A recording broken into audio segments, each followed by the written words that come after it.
James Walker had left war behind. After serving in the Marines for more than a decade, he moved to a small, quiet town in the hills of Colorado. His new life was simple. He owned a small garage, fixed cars during the day, and kept to himself at night. He didn't talk much, didn't go out, and didn't miss anyone. The silence suited him. After everything he'd seen overseas, peace wasn't just something he wanted.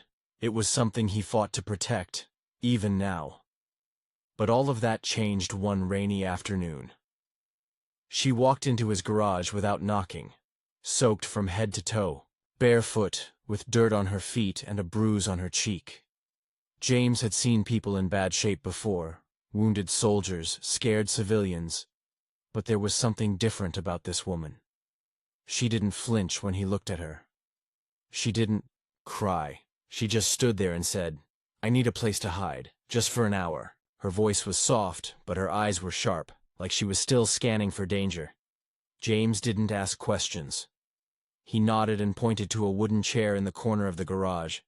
Then he handed her a towel and poured a cup of hot coffee. She took it without saying a word, hands trembling as she wrapped them around the warm mug. James watched her from the corner of his eye. Something told him she wasn't just lost or running from a small problem. She looked like someone who had been through a war of her own. Her name was Rachel. That's all she told him at first.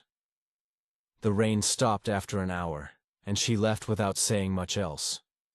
But 2 days later, she came back. This time with dry clothes, a nervous smile, and a small box of cookies as a thank you. That visit turned into 2, then 3, and soon Rachel was coming by almost every day. Sometimes she would help him clean the place or organize the tools. Other times, she would just sit and talk while he worked on engines. She said she used to teach music, lived in a town nearby, and had lost her job during the pandemic. Her stories sounded true, but James could tell she was holding something back. One evening, while the sun was setting behind the mountains, Rachel sat on the steps outside the garage and asked him, "You ever have someone who keeps showing up? In your nightmares?" James nodded without hesitation. "Every damn night," he replied, not looking up from the engine he was fixing. There was a long pause after that. She didn't explain more, and he didn't press her. He knew the weight of memories that hurt too much to name. Then, one day, Rachel didn't show up. Not that evening.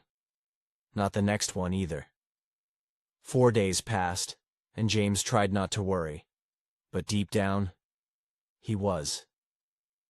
When she finally came back, she looked worse than before.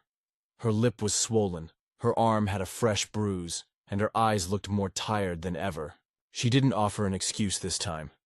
She just sat down, pulled her sleeves over her hands, and stared at the floor. James didn't ask what happened, but something in him changed that night. The old instincts, the ones he thought he'd buried, came back. He wasn't a Marine anymore, but he still knew how to protect people, and if Rachel needed that, he wasn't going to look the other way.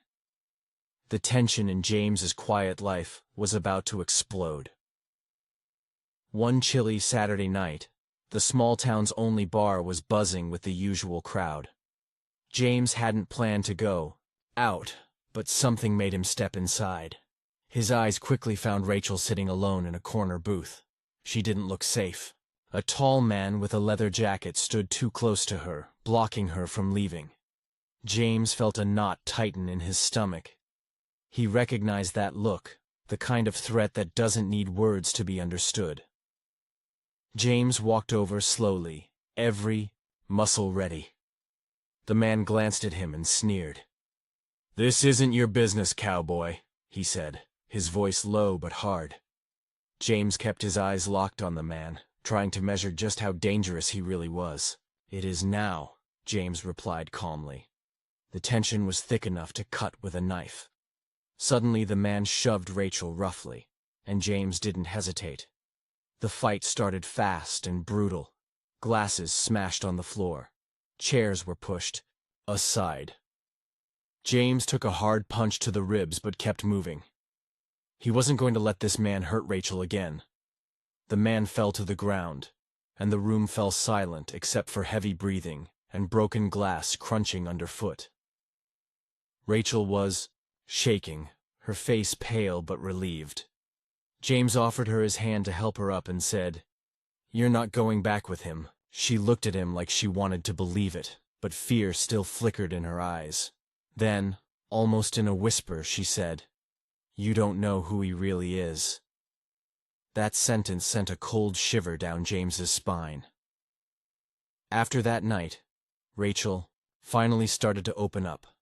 They sat in the quiet back of the garage, where the smell of oil mixed with the night air. She told James the truth she had been hiding for so long.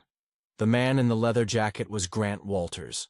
Once, he had been the man she trusted most, her fiancé. But he had turned into her worst nightmare. Grant wasn't just dangerous. He ran a criminal empire disguised as a charity group.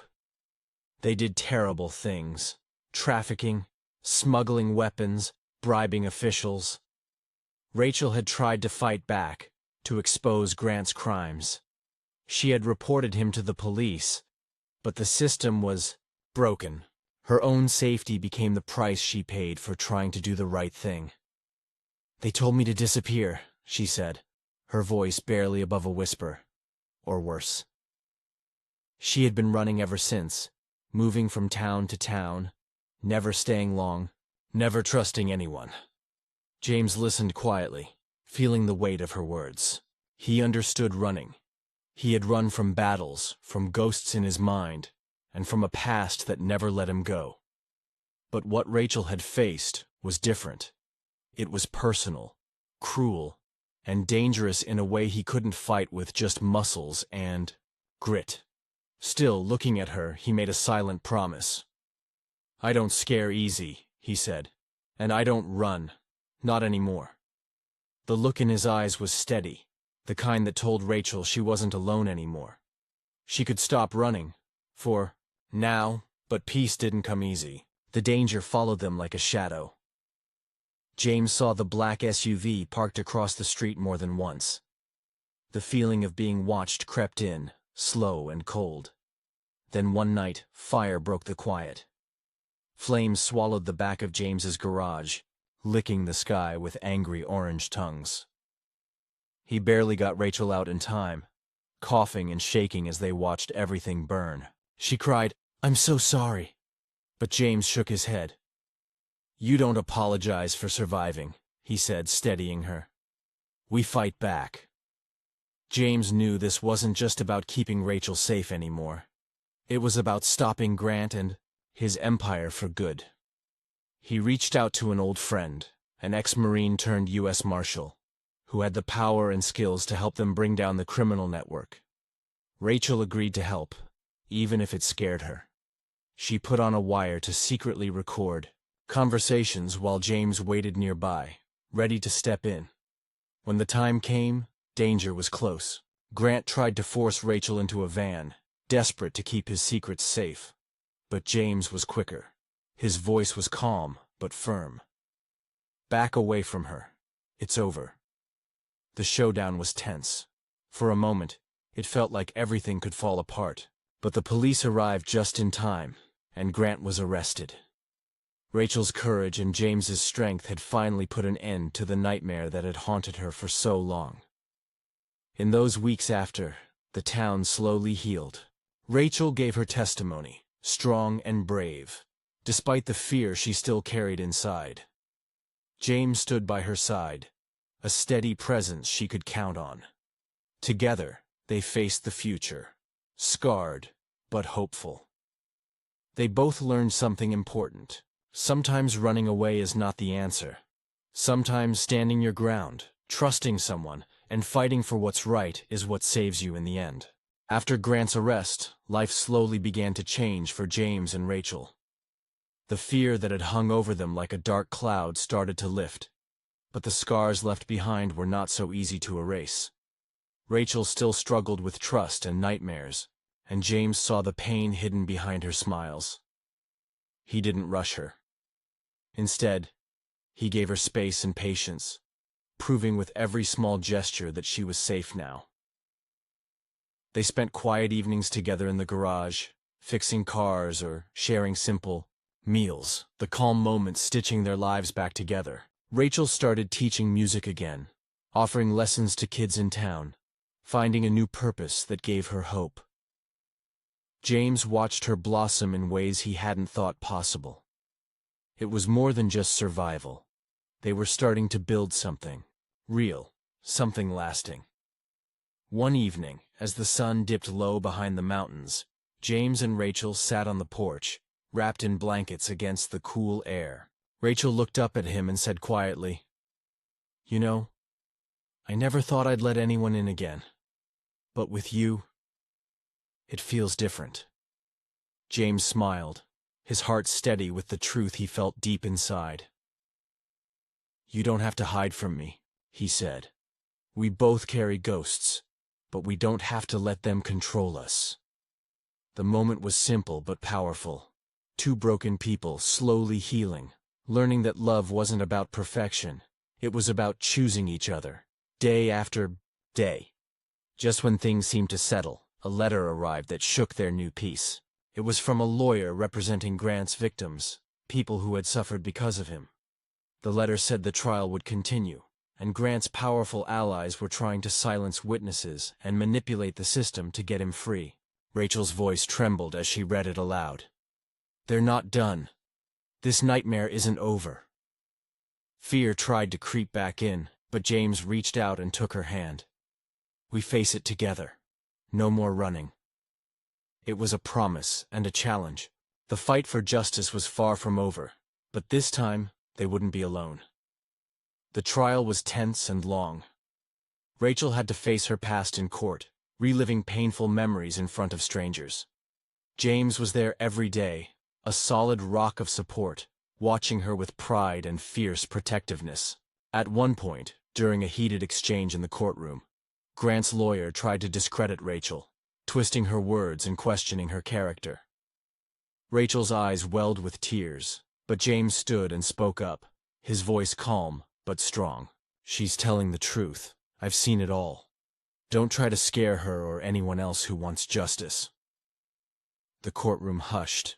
Even the judge seemed to take notice. That moment changed everything. Rachel found strength she didn't know she had, and the jury began to see the truth clearly. Finally, the verdict came. Grant was found guilty on multiple counts. The courtroom erupted in quiet relief and whispered thanks. Rachel let out a breath she hadn't realized she was holding, tears streaming down her face. James held her close, feeling the weight of their journey melt away just a little. They knew the road ahead would still have challenges, but for the first time, hope was not a distant dream. It was real and alive between them. In the weeks that followed, their relationship grew deeper. Rachel stopped running not just from her past, but toward a future with James. He, in turn, opened his heart in ways he never expected.